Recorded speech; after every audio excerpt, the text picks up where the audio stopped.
आप सभी का डे 28 में हार्दिक स्वागत है। और आज हमारे 2000 एमसीक्यू की क्लास में जो सब्जेक्टिव वाइज है उसमें है राज्य व्यवस्था के एमसीक्यू। और जो बच्चे नए हैं वो एक बार जान लें कि ये 2000 एमसीक्यू की क्लास है जिसमें 2.5 साल का करंट अफेयर प्लस बेसिक शामिल किया जाता है एनसीईआरटी का। अगर आप इस क्लास को आप बेहतर तरीके से कर लेते हैं तो आप यूपीएससी प्री में 50 प्लस क्वेश्चन सही करके आएंगे। और अगर बाद में भी पीसीएस वाले कोई एग्ज़ाम देने जा रहे हैं, अगर वो करते हैं तो वो भी अच्छे से अच्छा स्कोर करेंगे, क्योंकि इसमें एनसीईआरटी का फुल बेसिक शामिल है subjective wise of current affair. चलिए, फर्स्ट क्वेश्चन आपकी स्क्रीन पर है, बताइए इसका आंसर। किसी भी क्वेश्चन को करने से पहले 3 बातें मेरी याद रखना। गलत पूछा है या सही, आपको यहाँ और यहाँ देखना है। 100% श्योरिटी होनी चाहिए कि ये कथन गलत है और यह कथन सही है। यह आपको धीरे धीरे मेरी क्लासेस आप करते रहेंगे, आपको अभ्यास हो जाएगा। और थर्ड चीज़ है शब्दों का ज्ञान, मतलब केवल, लगातार, सभी, पूर्णतः, ये 90% केस में गलत होते हैं। 10% केस में सत्य होते हैं। जहाँ सत्य होते हैं वहाँ मेरे एमसीक्यू के कथन के माध्यम से पूर्ण कर लिया जाता है। बताइए, पहला क्वेश्चन आपके स्क्रीन पर। एक राष्ट्र एक चुनाव के संदर्भ में निम्नलिखित कथनों पर विचार कीजिए। एक राष्ट्र एक चुनाव काफ़ी करंट अफेयर में रहा है, ठीक है। चलिए, कोविल समिति की सिफारिशों के अनुसार लोकसभा और विधानसभा चुनाव एक साथ कराने के लिए राज्यों के अनुसमर्थन की आवश्यकता नहीं है। लोकसभा और विधानसभा चुनाव एक साथ कराने के लिए राज्यों के अनुसमर्थन की आवश्यकता नहीं है। कोविंद समिति ने क्या ये सिफारिश की थी? बताइए। बात सत्य है, ठीक है। स्थानीय निकाय चुनावों को आम चुनावों के साथ सिंक्रोनाइज करने के लिए कम से कम आधे राज्यों की अनुसमर्थन की आवश्यकता होगी। आवश्यकता नहीं, अनिवार्यता है, ऐसा कोविंद समिति ने कहा था। अनुच्छेद 324 में संशोधन करके एकल मतदाता सूची का प्रावधान प्रस्तावित किया है। कोविंद समिति ने जो सिफारिश की है, हाँ। तो आपसे इस तरीके से ही पूछा जा सकता है कि कोविंद समिति का संबंध किससे है? तो एक राष्ट्र एक चुनाव, है ना। पीसीएस वाले भी इस चीज को याद रखें। इसके 2 कथन सही हैं। कौन कौन से सही हैं? आपका एक तो पहला वाला कथन सही है और एक दूसरा कथन गलत है। अब दूसरा क्यों गलत है, देखो मैं आपको बता तो चुका हूँ, पर आप देखिए। लेकिन अगर नगर पालिकाओं और पंचायतों स्थानीय निकायों के लिए अनुच्छेद 324 अनुच्छेद 325 में संशोधन हेतु कम से कम आधे राज्यों की क्या है, सहमति अनिवार्य है, ठीक है। और यहाँ क्या था, देखिए शब्दों का हल्का सा गेम है, मैं कह रहा हूँ। यही स्थानीय निकाय चुनाव को आम चुनाव के साथ सिंक्रोनाइज करने के लिए कम से कम आधे राज्यों के अनुसमर्थन की आवश्यकता होगी। और यहाँ क्या कहा था, बस यहीं पर हल्की सी मिस्टेक हो जाएगी, आपका क्वेश्चन गलत हो जाएगा। क्वेश्चन नंबर 2 यही यूपीएससी करता है। उच्चतम न्यायालय सुप्रीम कोर्ट के उप वर्गीकरण सब क्लासिफिकेशन के फैसले के संबंध में क्या, देखो मैं क्या कहता हूँ, यहाँ जरूर देखो। यहाँ अगर गलत लिख दिया ना और आपने ध्यान नहीं दे पाए तो आप गलती कर जाएंगे। क्लासिफिकेशन के सब क्लासिफिकेशन के बारे में विचार करिए। न्यायालय ने इसे इफ थॉमस बनाम केरल राज्य मामले के फैसले को बरकरार रखते हुए अनुसूचित जातियों के भीतर कोटे की अनुमति दी है। बिल्कुल सत्य बात है। राज्य को यह सिद्ध करना होगा कि जिस उपजाति को आरक्षण दिया जा रहा है उसका प्रतिनिधित्व अपर्याप्त है। यह निर्णय क्रीमी लेयर के सिद्धांत को अनुसूचित जातियों पर भी लागू करने की बात करता है। देखिए, आप 2025 का यूपीएससी का पेपर देखिए, आप देखेंगे कि जब हम पॉलिटी पढ़ के जाते हैं, ठीक है, लक्ष्मीकांत एनसीईआरटी, वहां से तो क्वेश्चन आते ही आते हैं। और 5 से 6 क्वेश्चन यूपीएससी हर साल इस टाइप के देने लगा है। जो मैंने आपको फर्स्ट क्वेश्चन कराया और सेकंड क्वेश्चन कराया, जिनका आप ये मान के चलिए कि आपकी स्टैंडर्ड बुक और एनसीईआरटी से कोई भी लेना देना नहीं है। करंट अफेयर से जो आर्टिकल्स होते हैं, चीज़ें होते हैं, उनकी एक अवधारणा निकाल के कि बच्चे अवेयरनेस है कि नहीं है बच्चे के अंदर, कि सीधा बस आ गया है एग्जाम हॉल में पेपर देने के लिए। देखिए, है ना, तो आज इस टाइप के थोड़े से एमसीक्यू रखें, और कुछ क्वेश्चन आपको बता दूं रिपीट भी होंगे, क्योंकि उन टॉपिक को फिर से उठाया गया है जो लगा कि मोस्ट इंपॉर्टेंट है। कुछ चेंजेस किए गए हैं लाइट से, है ना, 5 से 6 ऐसे एमसीक्यू रखे गए हैं। क्वेश्चन नंबर 3 आपकी स्क्रीन पर, क्योंकि पॉलिटी में मैं आपको बता दूं, पॉलिटी में ज़्यादा करंट नहीं होता है, पॉलिटी में ज़्यादातर बेसिक होता है। अब बेसिक से मान के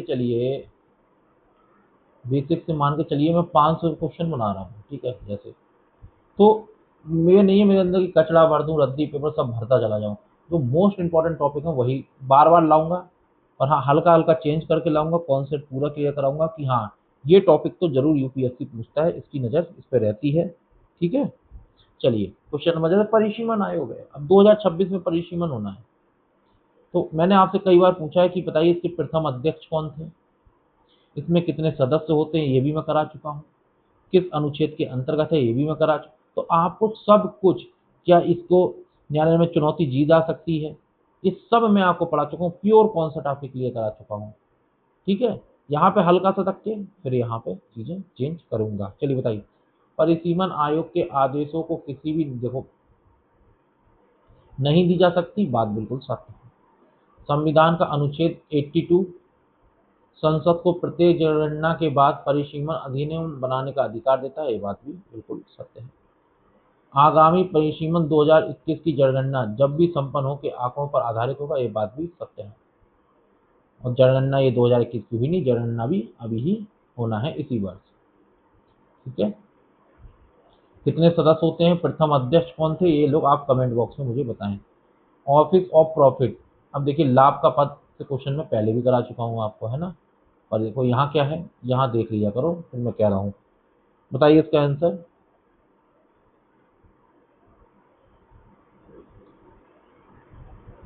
स्पष्ट रूप से परिभाषित किया गया है, नहीं किया गया है। ठीक है, इसका तो पूरा प्योर कॉन्सेप्ट आपको मैंने बता दिया है कई क्वेश्चन के माध्यम से।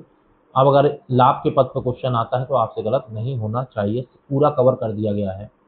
राज्यपाल की विवेकाधीन सकते हैं। अच्छा ये बताओ, जो राष्ट्रपति होता है, मैं तो मेंस की बात पूछ रहा हूँ, तो कभी अगर प्रीलिम्स में पूछ दिया गया यूपीएससी के, तो आपको पता होना चाहिए, क्या इसके पास विवेकाधीन शक्तियां होती हैं, बताइए।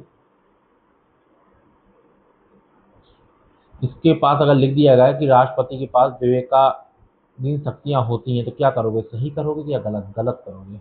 राष्ट्रपति के पास विवेकाधीन शक्तियां नहीं होती हैं, उसके पास विशेषाधिकार होते हैं। राज्यपाल के पास विवेकाधीन शक्तियां होती हैं। जब मैं पॉलिटी पढ़ाऊंगा ना, पीटी प्लस मेंस, उसमें थोड़ा सा डेप्थ में आप लोगों को पढ़ाऊंगा, तब आपको क्लियरिटी और अच्छी होगी। बताइए, किसी विधेयक को राष्ट्रपति के विचारात आरक्षित करना किस अनुच्छेद के अंतर्गत आता है, बताइएगा। मैं आपको कई बार पढ़ा चुका हूँ। राज्य में राष्ट्रपति शासन की सिफारिश करना, मुख्यमंत्री की नियुक्ति जब किसी दल को स्पष्ट बहुमत न हो, और असम, महाराष्ट्र, यहाँ के जो क्षेत्र हैं, वहाँ के रॉयल्टी खनन और इनका पता है कि नहीं, ये भी विवेकाधीन शक्तियाँ हैं। क्वेश्चन नंबर 6, अब जैसे दल बदल के ऊपर मैं कई बार क्वेश्चन करा चुका हूँ, क्यों करा रहा हूँ, क्योंकि करंट अफेयर में भी अधिक चल रहा है एक तो, है ना, और करंट अफेयर के साथ साथ क्या है कि मैं चाहता हूँ कि इसमें आपको इतनी डेप्थ में नॉलेज रहे कि क्वेश्चन पूछा जाए आपसे गलत ना हो। और मुझे लगता है कि इस बार 10वीं अनुसूची दल बदल से क्वेश्चन कंफर्म है, तो हर तरीके से मैं उसको पूछ रहा हूँ। देखो, मैंने ये वाला केस आपको अपनी जो व्याख्या दी थी दल बदल में, वहाँ आपको बताया हुआ था। ठीक है, तो ये आपको गलत नहीं करना चाहिए था। पहली बात, यदि कोई निर्वाचित सदस्य स्वेच्छा से अपने राजनीतिक दल की सदस्यता छोड़ देता तो वह अयोग्य हो जाता। ये लाइन पुरानी ही एमसीक्यू की लाइन है। कानून में अध्यक्ष के लिए आयुक्ता, देखो अब ये चीज मैंने न्यू ऐड की है क्योंकि करंट अफेयर में थी। ठीक है, 6 महीना नहीं है, 3 महीने हैं, पर वो अनिवार्य नहीं है। वो एक केस था, उसमें सुप्रीम कोर्ट की बेंच ने कहा था कि 3 महीने होना चाहिए, पर ये कहीं मूल संविधान में या आपका अनिवार्य नहीं है। ठीक है, तो इस हिसाब से अगर आप देखोगे तो आपके सिर्फ 2 ही कथन सत्य हैं। ठीक है, और वो 2 कथन आपके हैं, 1 और 2, तीसरा गलत है। अब तीसरा जब आपका गलत है तो क्यों गलत है, आप यहाँ पढ़िए अच्छे से कि इसमें 3 महीने तय किया जाना है, किसमें, अनिवार्य विधायी प्रावधान नहीं है। जो मैंने आपसे बताया था, ये था ये वाला केस केचम मेघचंद सिंह मामले में 2020 में सुप्रीम कोर्ट ने सुझाव दिया था कि हाँ ऐसा 3 महीने में कर सकते, कोई अनिवार्य नहीं किया। अब यूपीएससी क्या करेगा ना, इसी तरीके से जो करंट अफेयर है, इस तरीके से ये लाइन बना देगा और बच्चे सोचेंगे कि यार सर इजी क्वेश्चन आ गया है, ये तो हमने पढ़ा है। और बच्चे जब यहाँ देखो, आप मेरी क्लास में हो तो आपको ये चीज़ भी पता है, जिन बच्चों को ये नहीं पता यहीं से वो कठिन हो गया। फिर चलो कुछ बच्चों को ये पता होगा पर यहाँ कन्फ्यूज़न क्रिएट होगा, और जो मेरी क्लास के बच्चे हैं उनको बिल्कुल भी कन्फ्यूज़न क्रिएट नहीं होगा। क्वेश्चन नंबर 7 आपकी स्क्रीन पर ये देखिए, करंट अफेयर से लेके मैंने इस क्वेश्चन को कम से कम नहीं तो 8 बार करा दिया है। आज ही के करंट अफेयर में ये क्वेश्चन था, और इस क्वेश्चन में मैंने एक एक्स्ट्रा चीज़ बताई थी, अगर आप लोगों को पता हो, अच्छे से रिवीजन किया हो आज के सुबह के करंट अफेयर की क्लास का, विशेषा जो आपके अधिकार समिति है, विशेषाधिकार समिति, तो अब मैंने एक चीज़ बताया था कि विशेषाधिकार समिति में जो अपनी लोकसभा है उससे कितने सदस्य, उसमें कितने सदस्य होते हैं, 15, और राज्यसभा में जो विशेषाधिकार समिति होती है उसमें कितने सदस्य होते हैं, 10। अब ये बात आपको लक्ष्मीकांत में नहीं मिलने वाली। तो जो एक्स्ट्रा नॉलेज है ना, इसको नोट कर लीजिए अपने दिमाग में, आप बार बार एमसीक्यू करते रहिए मेरे क्लास के माध्यम से और क्लियरिटी अच्छी रखिए। हमसे पूछा है सही, ठीक है, संविधान का अनुच्छेद 105 सांसदों को विशेष, अच्छा ये बताइए कि विधानसभा का फिर कौन सा अनुच्छेद है जो विधायकों को विशेष, ये आपका होमवर्क है, कमेंट बॉक्स में मुझे बताइएगा। सांसदों को दीवानी और आपराधिक दोनों मामलों में सदन के सत्य नहीं है। देखिए आपराधिक में नहीं है, दीवानी में है। सदन को अपनी अवमानना के लिए किसी बाहरी व्यक्ति को दंडित करने का अधिकार है, 1 और 3। ठीक है, व्याख्या आप अच्छे से पढ़िएगा। क्वेश्चन नंबर 8 बताइए इसका आंसर।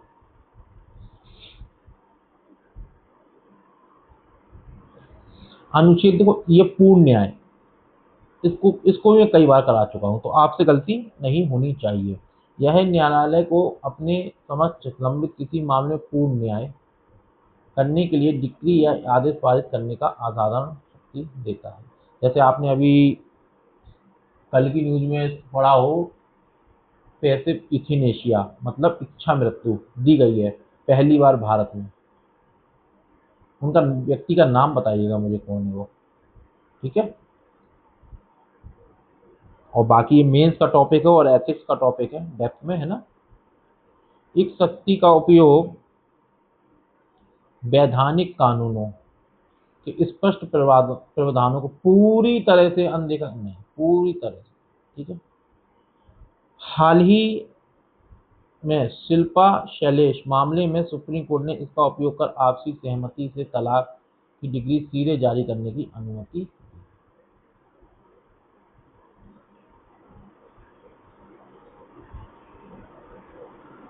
क्वेश्चन नंबर 9 आपकी स्क्रीन पर, लोकपाल और लोका आयोग अधिनियम 2013 बताइए।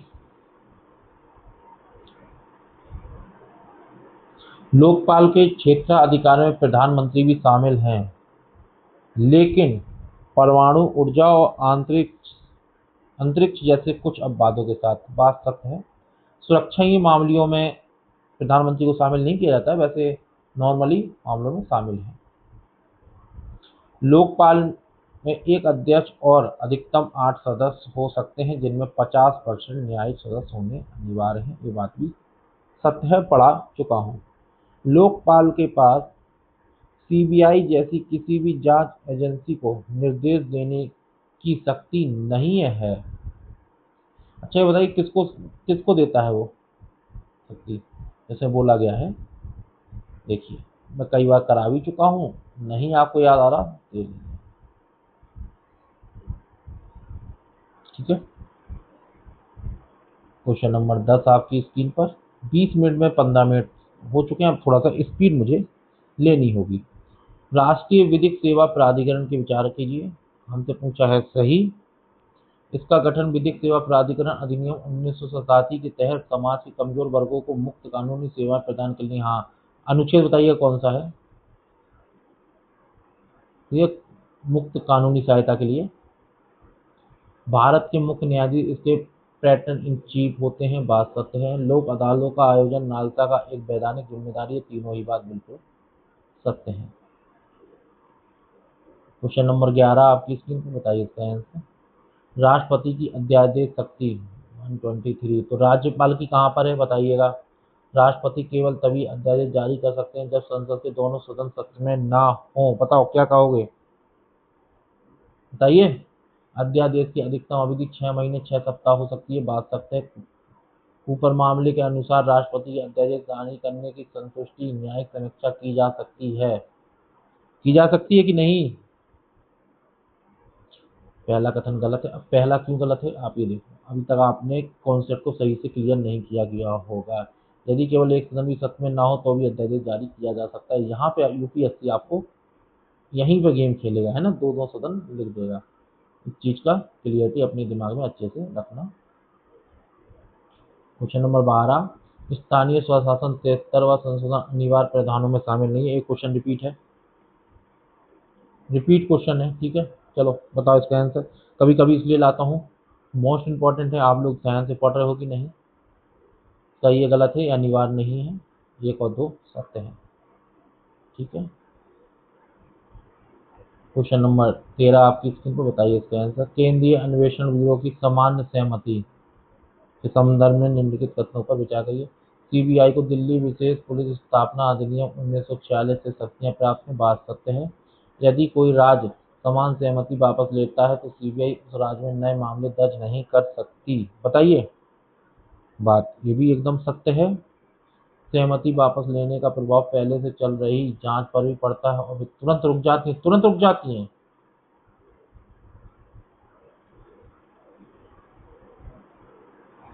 ये व्याख्या है, आप अच्छे से पढ़िएगा, है ना। चलिए क्वेश्चन नंबर 14 आपकी स्क्रीन पर। अंतरराज्य परिषद के संबंध में विचार करें। अंतरराज्यीय परिषद के कई बार क्वेश्चन कराया हुआ है, हर प्रकार से गलत मत करना। बताइए इसका आंसर। इसकी स्थापना अनुच्छेद 263 के तहत राष्ट्रपति के आदेश द्वारा की जाती है, बात सही है। प्रधानमंत्री इस परिषद के अध्यक्ष होते हैं, अंतरराज्यीय परिषद के। इसकी सिफारिशें केंद्र और राज्य पर कानूनी रूप से बाध्यकारी नहीं सलाहकारी होती है, ये बात गलत है।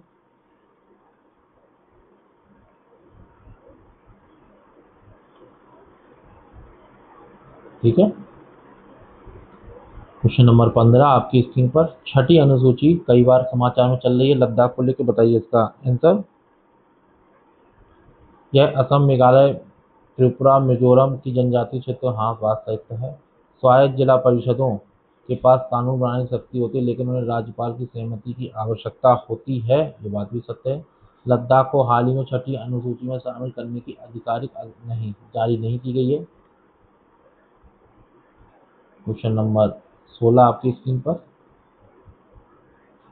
चुनाव आयोग, ये मैंने आज के ही करंट अफेयर में पढ़ा है, बताइए इसका आंसर। चयन समिति की अध्यक्षता भारत के मुख्य न्यायाधीश नहीं प्रधानमंत्री करते हैं। सर्च कमेटी की अध्यक्षता कैबिनेट सचिव करते हैं, सही है। चयन समिति में रिक्ति होने पर चुनाव आयोग की नियुक्ति वैध मानी जाएगी। 2 और 3 कहाँ पर है, बी ऑप्शन में है, बात बिल्कुल सत्य है। 17 नंबर क्वेश्चन, थोड़ा सा 1-2 मिनट आगे हो जाए, माइंड मत करिएगा। क्रीमी लेयर के सिद्धांत के संदर्भ में बताइए, क्रीमी लेयर के संबंध में। यह सिद्धांत इंदिरा साहनी मामले 1992 के माध्यम से पेश किया गया था। वर्तमान में यह केवल अन्य पिछड़ा वर्ग अनुसूचित जाति पर लागू होता है, बताइए।